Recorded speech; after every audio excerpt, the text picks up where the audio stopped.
예, 오늘 하나님께서 우리 주신 말씀 히브리서 11장 1절부터 3절까지인데요. 1절 말씀은 외우시기 바랍니다. 믿음은 바라는 것들의 실상이요 보지 못하는 것들의 정근이. 예, 굉장히 중요한 말씀입니다. 이 오늘의 제목은 갈등과 그 의심을 통해서 속에서 더욱 자라나는 믿음이라는 제목으로 함께 해봤고자 합니다. 이 믿음이란 것은 사실은 우리가 구원도 칭의가 있고 성화가 있고 영화가 있다고 그랬습니다. 과거에 받은 구원을 칭의라고 그러고 지금 받고 있는 구원을 성화라고 그러고 미래 받을 구원을 영화라고 그럽니다. 마찬가지로 이 믿음이란 것도 사실은 이 구원의 완성이라는 말은 다른 말로 해서 믿음의 완성이라 보시면 됩니다. 그렇죠? 믿음도 시작이 있고 과정이 있고 그 완성이 있다 이 말입니다. 그렇죠? 네, 그래서 이 로마서 1장 17절에 믿음에 대한 가장 중요한 정의가 나와 있는데요. 아시다시피 복음에는 하나님의 의가 나타나서 믿음에 이르게 하나니 오직 의인은 믿음으로 말미암아 살리라. 여기서 의인이라는 것은 하나님께서 우리가 죄인임에도 불구하고 네가 의인이라 칭해 주시는 칭의를 얘기합니다. 그렇지? 그죠? 칭의와 성화와 영화다 이겁니다. 그래서 이 믿음으로라는 것은 사실은 믿음이 두 가지가 있다고 했죠. 제가 구원의 3단계나 성령사역의 3단계에서 누누이 함께 은혜를 나눴는데요. 이 첫 번째 믿음이 두 개 있다는 게 좀 이상한데 알기 쉽게 믿음이 두 개가 있는데 첫째, 둘째. 첫 번째 믿음 이거는 사실은 하나님께서 우리 주시는 믿음이에요. 그렇죠? 우리가 어느 날 내가 알 수도 없는데 그느 날 갑자기 태어나잖아요. 태어나는 것을 체험한 사람이 있습니까? 나중에 철이 나서 이제 내가 사람으로 태어났구나 이렇게 깨닫는 거지. 그렇죠? 그와 마찬가지로 우리가 예수 안에서 구원받는다는 것은 나도 모르는 사이에 구원이 이루어졌다 이 말입니다. 그래서 이거는 하나님이 주시는 믿음, 영어로 죄송합니다. by faith. 명사입니다. 명사. 이걸 동사로 하자면은 believe라고 합니다. believe. 좀 애매한 믿음입니다. 이거는. 이 증명할 수 없는 믿음이에요. 이거 증명해 봐라 그러면 증명을 못 해요. 너 엄마 속에서 태어난 거 증명해 봐라. 증명할 사람이 누가 있나요? 없죠. 예. 그 다음에 근데 오늘부터 말씀드리고자 하는 그 주제는 뭐냐면 두 번째 믿음을 지금 합니다. 이게 trust라고 합니다. 영어로 trust. 이건 적극적인 반응이에요. 이게 여기에 대해서는 첫 번째 믿음에 대해서는 우리가 소극적인 반응을 합니다. 내가 구원 받았나? 안 받았나? 어떨 때는 구원 받은 것 같기도 하고 아닌 것 같기도 하고 이런 의심이 많이 들죠. 당연한 겁니다. 이 갈등과 의심이 있는 거예요. 이 믿음은. 그렇죠? 그 갈등과 의심 속에 있는 믿음을 이제 이 트러스트라는 적극적인 믿음 가운데서 하나님께서 오늘날 이 성화를 통해서 서서히 믿음을 더 깊게 또 자라게 하신다 이 뜻입니다. 그러므로 우리 인생은 훈련으로 보시면 됩니다. 훈련. 구원의 과정, 성화가 무엇이냐 물으신다면 훈련이다 이렇게 생각하시면 됩니다.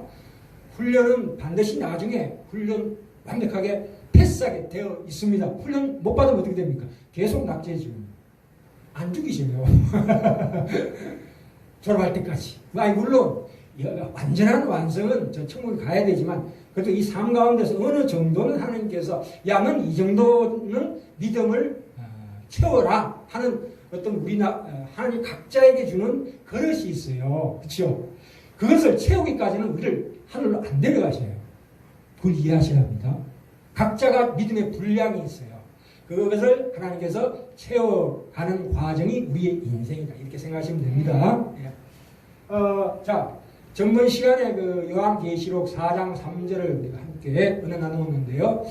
요한계시록은 다음에 계속해서 또 시간 나는 대로 하겠습니다만, 자, 요한계시록 4장 3절에 이 요한이 성령의 감동으로 말미암아 그 영안이 열려가지고 하나님을 뵀는데 사실은 그 말씀이 어떻게 되냐면 안저신이 이거 하나님이시죠. 모양이 벽옥과 홍보석 같고 또 무지개가 있어 그 보좌에 둘렀는데 그 모양이 녹보석 같더라. 그러니까 그 하나님 앉으신 모양은 그 본체는 보이지 않는데 이 뜻입니다. 그 모양 뭐 각고라고 나오잖아요. 각고. 그렇죠? 그 모양이 같더라. 이건 무슨 얘기냐면은 하나님은 물질적인 형상이 없어서요. 볼 수가 없다. 우리가 저 물 볼 때 물은 어떨 때는 기체로 보이고 어떨 때는 액체로 보이고 어떨 때는 고체로 보이지만 그 속성은 증명이 불가능해요. 물론 과학적으로 수소 H2O 물이라는 것은 수소 부계에다가 원자에다가 산소 하나 그 원소의 결합으로 됐다는 건 과학적으로 증명이 되어 있지만 그러나 물이란 무엇인가에 대해서는 그 속성과 본질은 알 수가 없다. 마찬가지입니다. 그렇죠? 그 마찬가지로 우리는 하나님을 볼 수 없다. 단 하나님이 계시하는 것, 하나님께서 보여주시기를 원하는 것만 우리가 본다 이거예요. 그게 하나님의 영광이다 이거예요. 하나님은 하나님의 영광만 보여주시는데 그 영광을 우리가 요한이 봤을 때 그 모양이 뭐와 같다? 벽옥과 홍보석 같고 무지개 같고 녹보석 같더라. 이 뜻입니다. 하나님 본체는 못 보는 거예요. 예. 이거는 우리 믿음 가운데서도 동일하게 적용이 되는 겁니다. 오늘 본문 말씀이 뭡니까? 믿음은 바라는 것들이 실상이래요. 내가 뭔가 바라는 게 있잖아요. 내가 구원받아서 하나님이 계신 것 같다 하는 그 바라는 것들이 실체다. 이게 실체다. 그렇죠? 또 보지 못하는 것들 못 봅니다. 하나님 어떻게 하나님을 봅니까? 인간은 못 봅니다. 보지 못하는 것들의 증거, 그 증거는 뭡니까? 그래서 뒤에 뭐라고 나옵니까? 선진들이 이로써 증거를 얻었느냐? 자, 보셔요. 스테반이 돌 맞아 죽었어요. 죽으면서도 환하게 웃으면서 하늘나라 간 모습이 묘사되어 있잖아요. 바로 그거예요. 그 신앙 고백, 스테반의 신앙 고백으로 말미암아 하나님이 진실로 살아계시는구나. 이 성경을 보면은 하나님에 대해서 누누이 증거가 나와 있습니다. 그죠? 우리가 보지 못하나 그걸 우리 선진들의 증거를 보고 하나님 진짜 살아계신 것 같구나 이렇게 생각하시면 됩니다.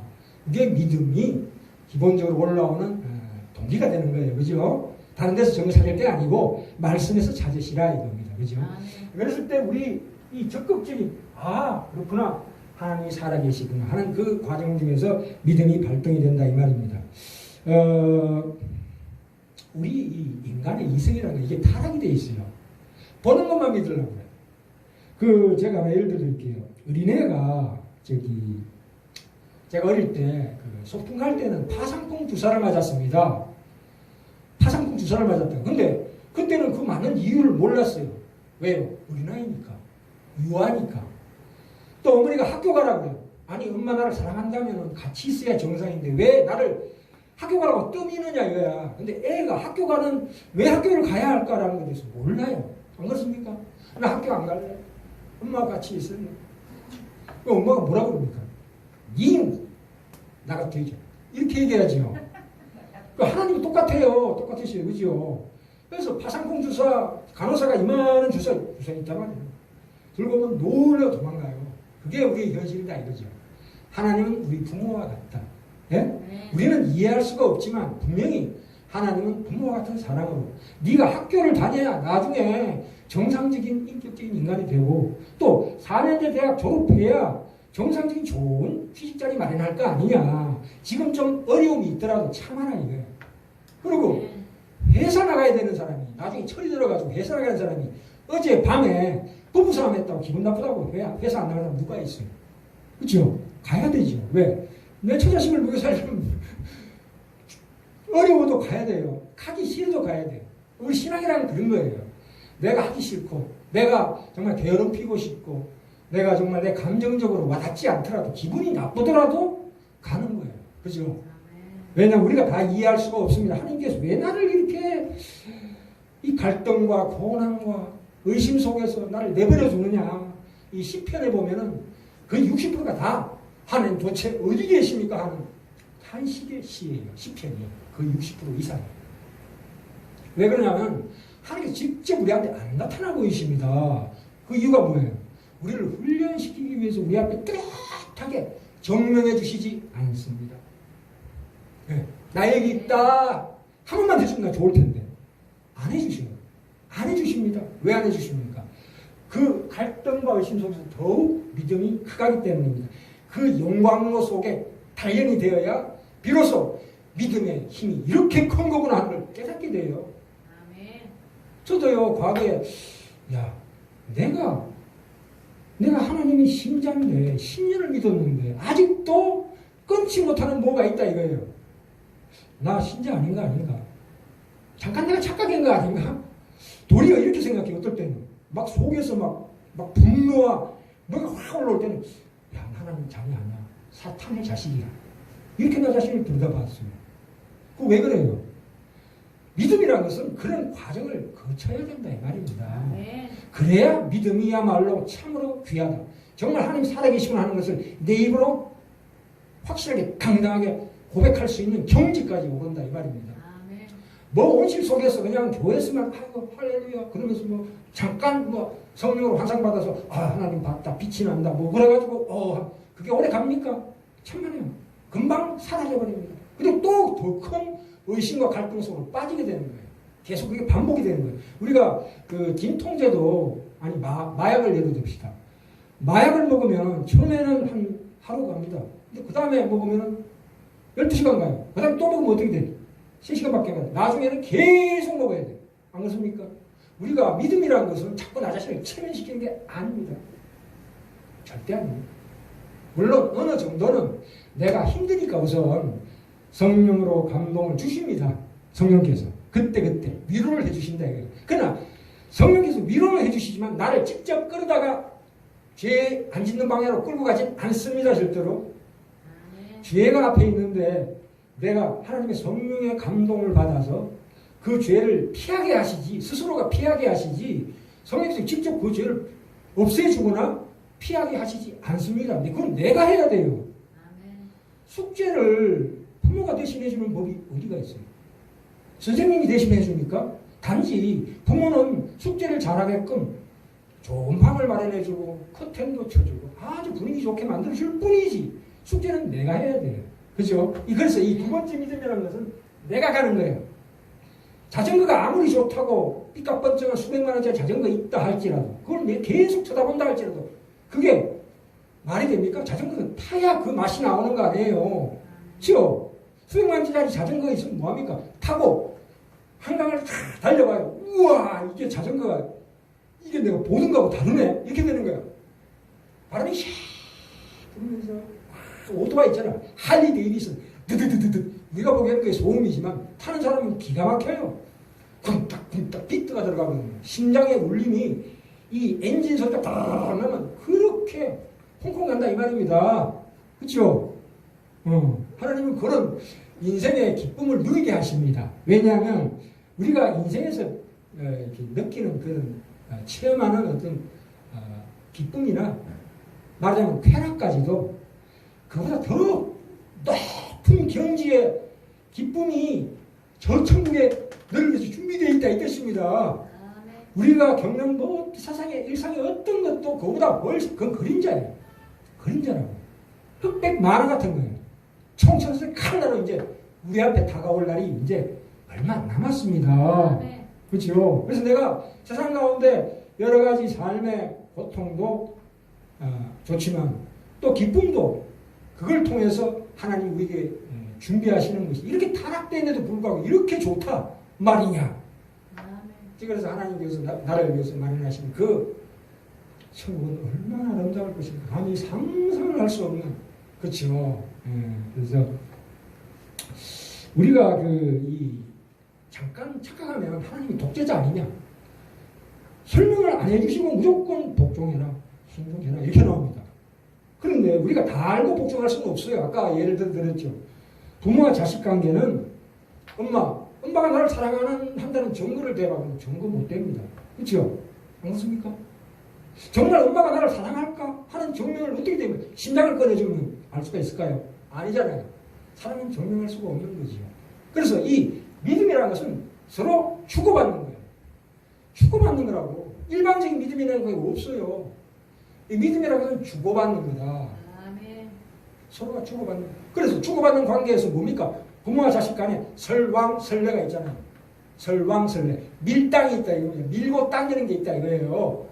우리 믿음의 현장에도 마찬가지예요. 하나님과 나와의 밀당이 있어요. 왜 이러십니까? 왜 이러십니까? 계속 하나님께 따지게 되죠. 그래서 그게 내가 다 납득이 되지는 않지만 하나님께서 조금씩 증거를 보여주시는. 그렇죠? 그걸 우리가 이해하셔야 됩니다. 그렇죠?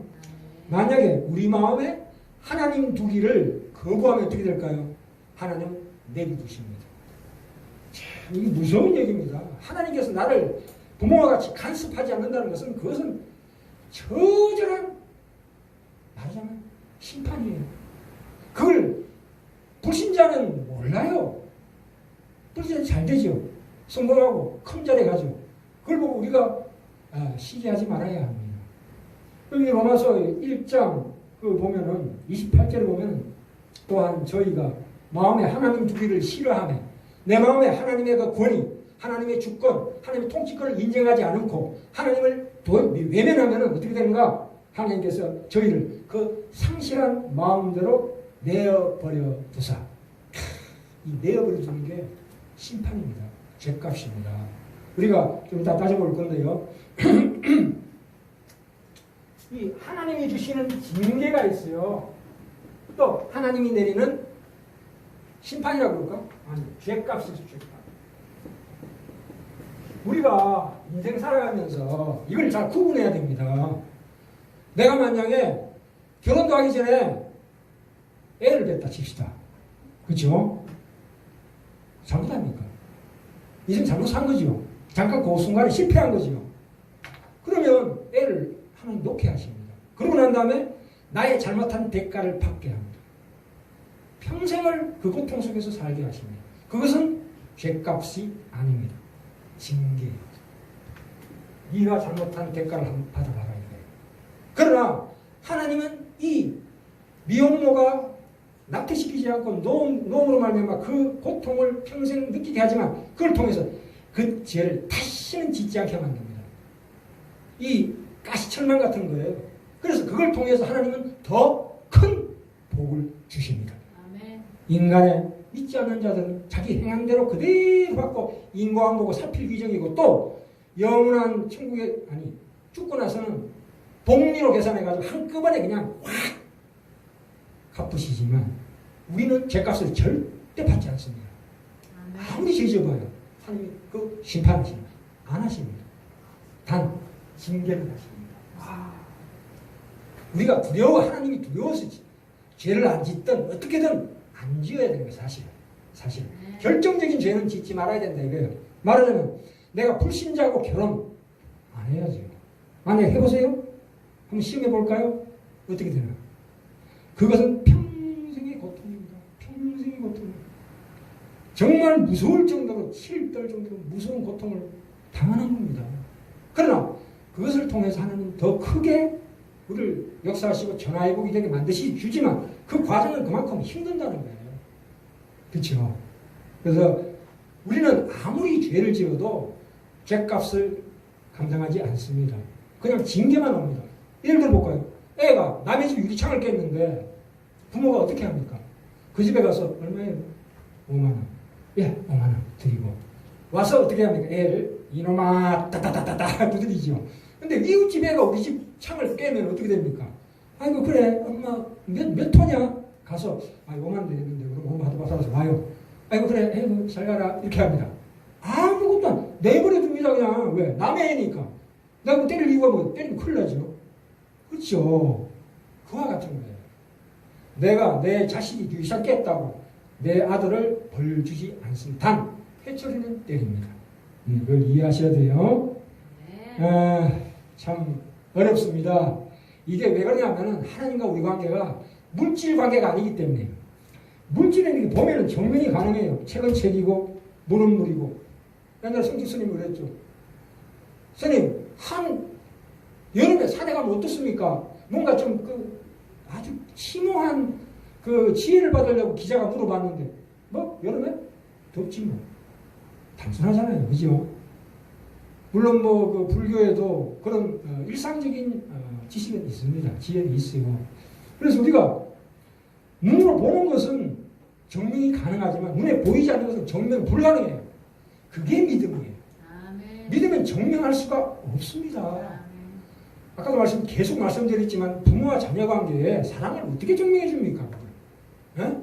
서로가 서로의 합의하에 이 믿음이 서로 오고 가는 겁니다. 하나님과 나 사이에. 그렇죠? 그래서 믿음 생활을 하면서 어떤 의심이 들거나 어떤 고뇌, 또 불확실함, 어떤 절망, 낙심이 있다는 것은 믿음이 없는 게 아니에요. 에? 만약에 믿음을 절망도 없고 낙심도 없고 회의도 없고 의심도 없고 불확실한 것도 없다 그러면 그건 미친 사람이에요. 미친 사람이에요. 그렇습니까? 나를 마취하는 거예요. 그건 믿음을 볼 수가 없습니다. 그것은 스스로가 상상하는 자기 하나님을 믿는 거예요. 그게 우상이에요. 우상. 안 그렇습니까? 내 속에서 하나님을 멀리 외면하면은 내 안에는 우상 숭배가 들어옵니다. 누구를 우상으로 옮깁니까? 그 하나님의 권위가 자리 잡아야 할 내 마음 속에 세상의 엉뚱한 것을 권위로 받아들입니다. 연예인이 하는 모양을 그대로 못 받죠. 그게 우상이에요. 내가 나 자신이 우상이 되는 거예요. 나의 욕망이 우상이 되는 거예요. 그렇게 비참한 지경으로 떨어집니다. 그렇죠? 거기에서 인생의 가치가 있을까요? 보람이 있습니까? 행복이 있습니까? 잠깐 스쳐 지나갈 수는 있어도 그건 행복이라고 볼 수가 없습니다. 그걸 행복이라고 생각한다면 큰 오해입니다. 행복이라는 그런 게 값싼 거 아닙니다. 진정한 행복은 주 안에 거할 때만이 그 고뇌와 의심과 갈등 속에서 비로소 보석 같은 믿음을 발견할 때 진정한 믿음입니다. 그거는 없어지지 않는 믿음이에요. 그게 우리 속에 쌓인다 이거예요. 참 이 하나님과 밀고 당기는 것은 결코 믿음이 없어서 하는 행동이 아니라 참으로 그게 믿음의 본질이다 이 말입니다. 내가 하나님께 대해서 항상 긍정적인 마음 상태를 가지는 것이 믿음이 아닙니다. 그죠? 마가복음 가볼까요?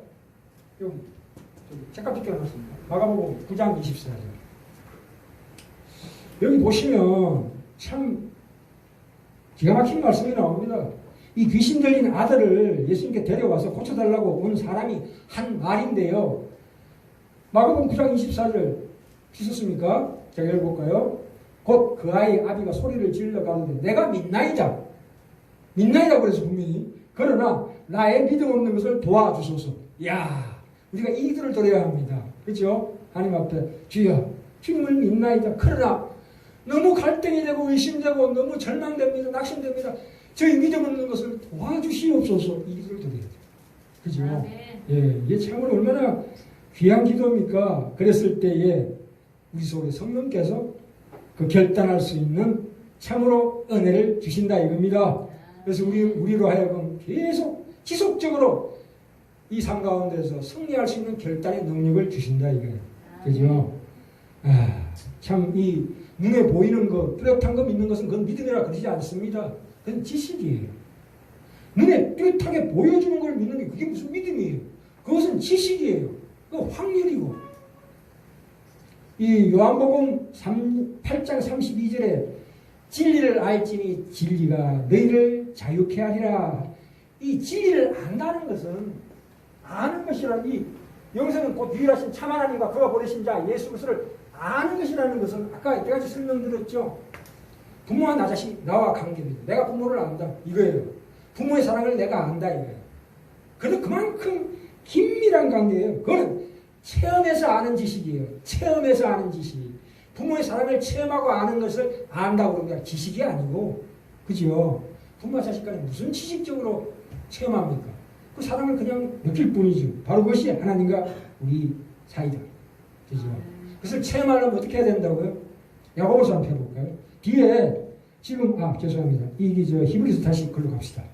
히브리서 오늘 본문 말씀 11장에서 잠깐 두 장만 뒤로 넘길까요? 야고보서가 석 장만 넘겨볼까요? 뒤로. 예, 그러면 야고보서가 나옵니다. 예, 야고보서 거기 책까지 꽂아놓으시고요. 히브리서 아까 다시 갈 겁니다. 야고보서에 보시면 1장에 보면 1장 1절부터 4절까지 제가 읽겠습니다. 2절부터 내 형제들아 너희가 여러 가지 시험을 만나거든 온전히 기쁘게 여기라. 뭘 만나거든 온전히 기쁘게 여기라고요? 시험을 만나거든 이는 너희 믿음의 시련이 인내를 만들어내는 줄 너희가 알미라. 그렇죠? 믿음의 시련이란 게 뭡니까? 갈등과 의심이죠. 그렇죠? 믿음의 시련. 이것이 올 때 그것을 이상히 여기지 마라 이거예요. 인내를 만들어내는 줄 너희가 알미라. 인내를 온전히 이루라. 이는 너희로 온전하고 구비하여 조금도 부족함이 없게 믿음에 완성시켜 주려고 그러는 거니까 염려하지 마라 이겁니다. 그렇죠? 예. 자, 그러면 봅시다. 다시 한번 말씀드립니다. 우리가 하나님을, 권위의 하나님을 내 마음에 모시지 않으면 어떤 현상이 온다고 그랬습니까? 그 믿지 않는 자는 죄값을 받고 우리는 징계를 당한다고 그랬습니다. 내가 세상 인생 가올 때 어떤 잘못된 길을 선택했을 때 그 대가를 받는 것, 그 난관이 있습니다. 쉽게 얘기하면 성경에 보면 요나가 있어요. 요나가 있는데 하나님께서 요나부터 니느웨에 가서 그 복음을 전하라고 그랬는데 가기 싫었어요. 아이고 그 악한 자들한테 내가 왜 복음을 전합니까? 싫습니다. 그러고 도망가 버렸어요. 그랬더니 어떻게 됐습니까? 요나가 고래 물고기 뱃속에 들어가 버렸어요. 하나님께 거기서 집어넣어 버렸어요. 그래서 회개하고 다시 나왔습니다. 그죠? 물고기가 토해내가지고 그런 일이 있습니다. 그것은 자기가 잘못한 것의 대가를 받는 겁니다. 그런데 성경에는 그것만 있는 게 아니고 이유 없이 당하는 고난이 있어요. 욥. 와. 요셉은 어떻고?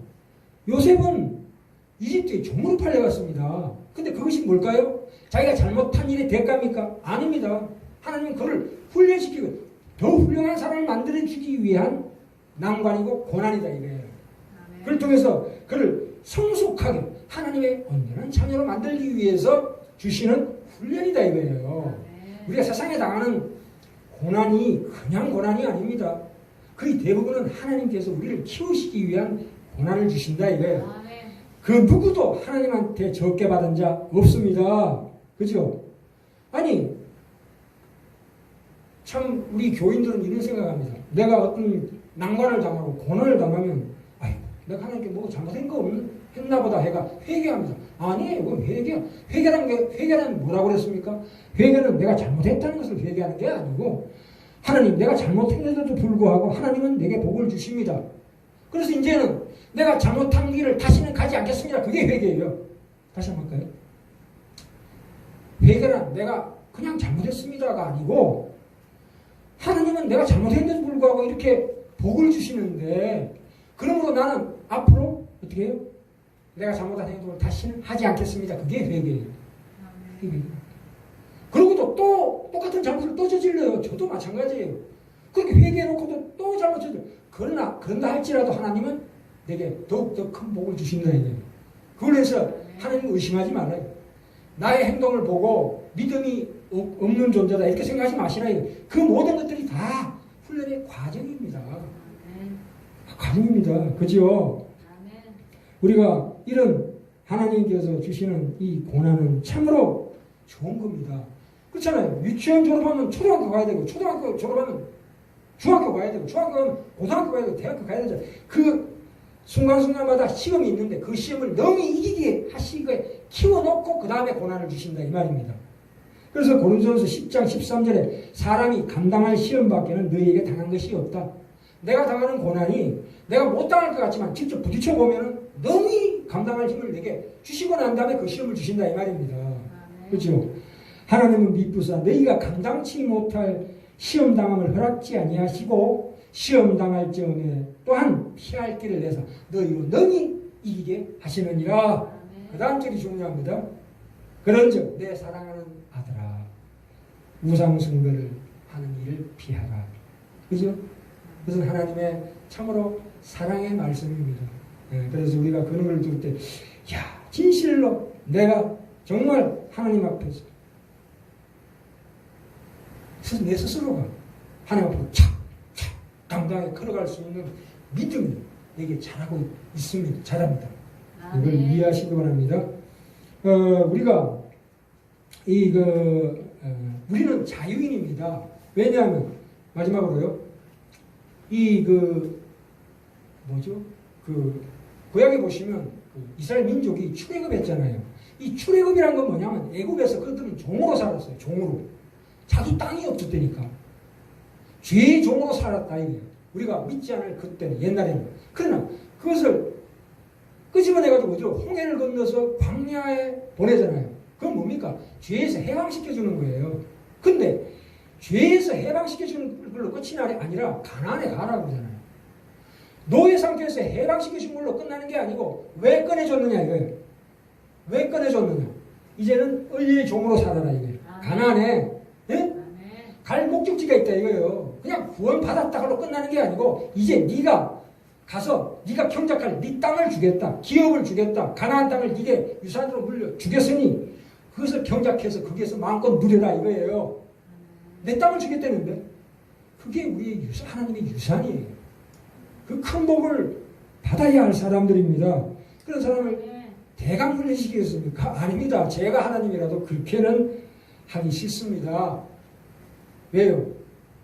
자존심이 있잖아요. 나 같은 자식을 만들기 위해서 하나님께서 하나님 같은 하나님의 영광에 빛나는 이 거룩한 자리로 나를 끌어올리기 위해서 나를 끊임없이 단련시키신다 이게 이 인생 가운데. 그러나 그것이 복이다 이거예요. 얼마나 큰 복인지 모릅니다. 나중에 지금은 뭐 몰라도 나중에 정말 소름 끼치도록 천일 끼치도록 체험할 때가 곧 옵니다. 곧 와요. 정말 우리가 참으로 이 믿음의 시련에 대해서 참으로 감사하게 생각해야 됩니다. 하나님은 그 시련을 의도적으로 주십니다. 자, 마지막으로 참 내가 참으로 이 나약한 이 날개짓 하나님을 제 믿음 없음을 도와주소서 하는 이것을 하나님께서 너무 기뻐하십니다. 끊임없이 내가 의심 속에서 그 갈등 속에서 하나님을 찾고자 하는 그 노력을 하나님께서 얼마나 기뻐하시는지 모릅니다. 그죠? 내가 하나님을 믿는 사이에 그 장애물들 있잖아요. 어떤 난관들, 그것을 반대하는 세력들, 내 마음의 갈등들, 의심들, 낙심, 절망 이런 장애물 그대로 놔둔 채로 하나님은 우리를 믿음으로 부르십니다. 내 앞에 저울이 있습니다. 한쪽은 내 하나님께 가는 그 믿음을 반대하는 내 마음의 내면의 갈등과 의심과 모든 절망과 낙심이 올려놓고 한쪽에는 하나님의 그 영광의 크기를 올려놓아 보십시오. 뭐가 무거울까요? 이것이 훨씬 더 무거워집니다. 그래서 저울은 비로소 밑으로 쭉 떨어집니다. 내가 그토록 없애고자 했던 나의 절망과 낙심과 회의와 갈등들이 있다 할지라도 없애는 거 아니에요. 그거. 그냥 놔두세요. 내게 나는 다시 한번 반복합니다.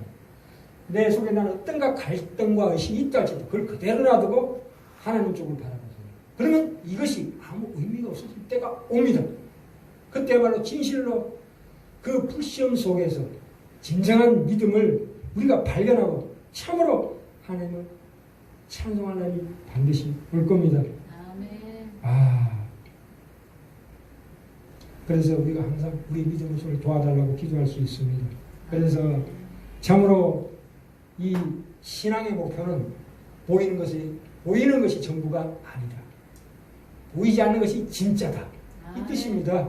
오늘 본문 말씀 히브리서 11장 1절 다시 한번 우리 읽어볼까요? 마지막으로 같이 읽어봅시다. 얼마나 귀한 말씀입니까? 11장 1절 믿음은 내가 바라는 것들의 실상입니다. 내가 바라는 게 있습니까? 얼마나 큰 걸 바라십니까? 큰 걸 바라세요. 그 바라는 것들의 실상입니다. 보이진 않습니다. 그래서 보지 못하는 것들의 증거다. 예.